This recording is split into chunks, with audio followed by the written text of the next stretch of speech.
안녕하세요. 강건하다입니다. 이번 영상에서는 비타민C에 미친 효능에 대해 알아보고자 합니다. 비타민C의 다른 효능이 궁금하신 분은 저번에 올린 영상을 참고하시면 됩니다. 링크는 영상 설명란과 고정 댓글을 통해 확인이 가능합니다. 그럼 본격적으로 시작해보도록 하겠습니다. 우리나라 성인의 상당수가 헬리코박터균에 감염되어 있는 상황입니다. 헬리콥터 모양처럼 생긴 헬리코박터균은 주로 위장 점막층과 점액 사이에 기생하면서 상피세포를 손상시킵니다. 그 결과 위염, 위궤양, 십일장 궤양, 위암 등을 유발합니다.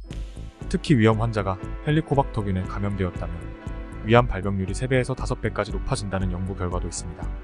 하지만 이러한 헬리코박터균을 안전하게 없앨 수 있는 방법이 있는데 바로 비타민C입니다. 미국 국립보건원은 비타민C가 위 점막을 산화시켜 손상을 주는 염증을 확실히 줄여 헬리코박터균에 의한 위염과 위암을 방어할 수 있는 중요한 식물 영양소라고 밝힌 바가 있습니다. 반면에 헬리코박터균을 없애기 위해 피해야 하는 것이 있는데 바로 제산제입니다. 헬리코박터균은 위산이 넘쳐나는 상태에서는 살아남지 못하기 때문입니다. 그런데 제산제를 쓰게 되면 위장이 약산성으로 중화되면서 헬리코박터균이 서식할 수 있는 조건을 만들어줍니다. 제산제를 통해 당장의 속쓰림은 개선될지 몰라도 위염과 위궤양은 더욱 악화되는 것입니다. 반면에 비타민C는 강한 산성이기 때문에 상처가 난 점막을 자극하여 일시적인 통증은 줄 수 있지만 위염과 위궤양을 치료할 수 있습니다. 물론 공복에 먹는 것은 추천하지 않습니다. 비타민C가 수용성이기 때문에 공복에 섭취하는 것이 효과는 좋으나 약산성이기 때문에 속이 쓰릴 수 있습니다. 비타민C가 속을 쓰리게 한다고 알칼리성인 유분피를 함께 복용하는 사람들이 있는데 경험상 별로 권장드리지 않습니다. 둘의 약성이 중화되어 약효가 떨어지기 때문입니다. 이 밖에도 비타민C는 위암 발생을 줄여줍니다. 비타민C가 암세포로 이동해 산화되면서 과산화수소를 생성하여 암세포를 죽이는 것입니다. 반면에 정상세포는 과산화수소를 분해하는 카탈라아제가 있어서 어떠한 영향도 주지 않습니다. 바로 비타민C가 암세포를 공격하는 항암제 역할을 하는 것입니다. 물론 많은 용량을 단번에 주입시킬 수 있는 정맥주사를 통해서만 항암 효과가 있습니다. 보통 암을 치료하려면 하루 100g까지 투여해야 하기 때문입니다. 비타민C를 혈관에 직접 주사하면 구강으로 섭취하는 것에 비해 비타민C의 혈중 농도가 25배 이상 높아집니다. 당연히 정맥주사를 하더라도 효과를 배가시키기 위해서는 구강 섭취도 같이 해주는 것이 좋습니다. 정맥주사는 혈관 속에 약 1시간 정도밖에 머무르지 않아 맞을 때만 강력하게 암세포를 파괴하기 때문입니다. 그 이후에는 작용이 지속되지 않습니다. 반면에 구강으로 섭취한 비타민C는 몸에서 2~3시간 정도 머뭅니다. 이렇기 때문에 비타민C를 하루에 5회 이상 복용하면 하루 종일 대사작용에 관여하게 됩니다. 비타민C는 다이어트와도 밀접한 관련이 있습니다. 비만인 사람은 다량의 지방세포를 갖고 있습니다. 거기에서 염증성 물질과 산화 물질이 생성되므로 비타민C를 먹는 게 비만인 사람에게는 건강에도 좋습니다. 복부 지방을 많이 가진 사람들은 만성적인 스트레스를 받을 때 다른 사람들에 비해 더 많은 스트레스 호르몬을 분비합니다. 이때 비타민C 고용량을 꾸준히 섭취하게 되면 스트레스 호르몬 수치를 30% 이상 낮출 수 있습니다. 또한 비타민C를 먹고 운동한 경우와 그렇지 않은 경우를 놓고 봤을 때 지방 연소율이 30% 이상 차이가 난다는 연구 결과도 있습니다. 그리고 운동 시 쏟을 수 있는 에너지 양도 큰 차이를 보입니다. 고려대학교 식품공학과 서영주 교수팀은 고용량의 비타민C를 꾸준히 섭취할 경우 추가적인 식이요법과 운동 없이 체중 감량 효과가 있다고 연구 결과를 내놓았습니다. 여기에 식이섬유질과 함께 섭취할 경우 비타민C의 체중 감량 효과는 약 1.5배 이상 향상된다고 발표했습니다. 다음은 노화입니다.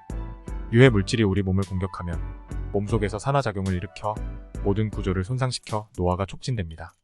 그나마 젊을 때는 몸의 내부에서 충분한 항산화제가 만들어지기 때문에 젊음을 유지할 수 있습니다. 하지만 40대 이상이 되면 항산화제 생산이 줄어들어 노화가 빠르게 진행됩니다. 이러한 노화의 과정을 다시 정상적으로 되돌려주는 최고의 항산화제가 바로 비타민C입니다. 미국 퍼크 노화연구소가 일주일만 살 수 있도록 유전자를 조작한 쥐에게 비타민C를 투여한 결과 수명이 4배가 연장되었다는 사실을 발표했습니다. 피부 노화 방지에도 콜라겐이 필요합니다. 콜라겐은 혈관과 세포 성장에 도움을 주어 피부의 탄력을 유지시켜주는 핵심적인 물질이기 때문입니다. 콜라겐 역시 나이가 들면 생성이 줄어들어 피부의 탄력이 점차 떨어지게 됩니다. 이때 콜라겐의 생성을 돕는 핵심 영양 성분이 있는데 바로 비타민C입니다. 비타민C와 콜라겐을 같이 복용하게 되면 피부에 엄청난 효과를 가져올 수 있습니다. 다시 말해 비타민C가 부족하게 되면 피부 탄력이 안 좋아지게 됩니다. 이 밖에도 비타민C는 멜라닌, 색소의 증가를 억제하여 기미, 잡티, 주근깨를 완화시키고 어두워진 피부를 미백시켜주는 역할을 합니다. 다만 최소 4개월 이상 비타민C를 날마다 꾸준히 복용해야 피부 노화를 막고 어두워진 피부톤을 회복하는 결과를 볼 수 있습니다. 다음은 피로입니다. 비타민C는 체내에서 활성산소가 생성되는 것을 억제하기 때문에 체내에서 필수 영양소가 산화될 가능성을 현저히 낮춰줍니다. 이는 체내 필수 영양소가 산화되면서 생기는 피로감을 덜어주는 역할을 하게 됩니다. 면역세포 기능뿐만 아니라 각 기관의 세포들의 기능을 향상시켜줘 피로에 효과가 있습니다. 이뿐 아니라 비타민C는 부신을 자극해 부신피질 호르몬의 분비를 촉진하기 때문에 만성 피로 증후군을 완화하는 데 도움을 줍니다. 간이 나빠 피로를 느끼는 사람들에게도 비타민C는 효과적입니다. 간의 기능을 개선하고 재생하는 역할을 하기 때문입니다. 그렇기 때문에 간이 나빠 건강 문제로 고생하는 사람들에게 비타민C는 아주 효과적입니다. 현대인의 식습관은 간에 엄청난 부담을 주기 때문입니다.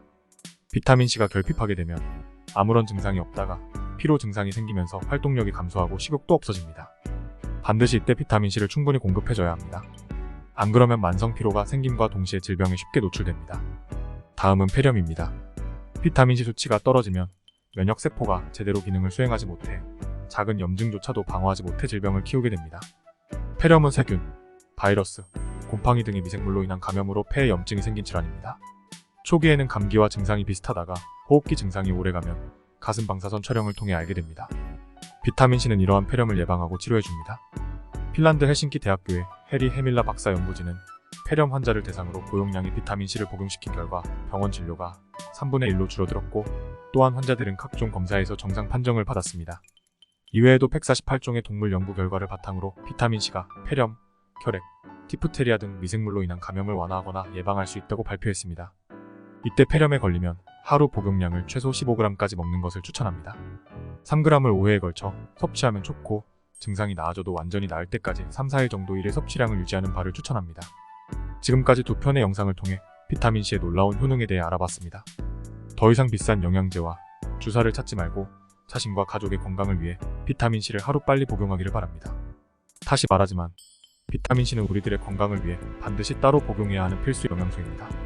오늘 영상이 마음에 드셨다면 구독, 좋아요, 공유, 저장 부탁드립니다. 감사합니다.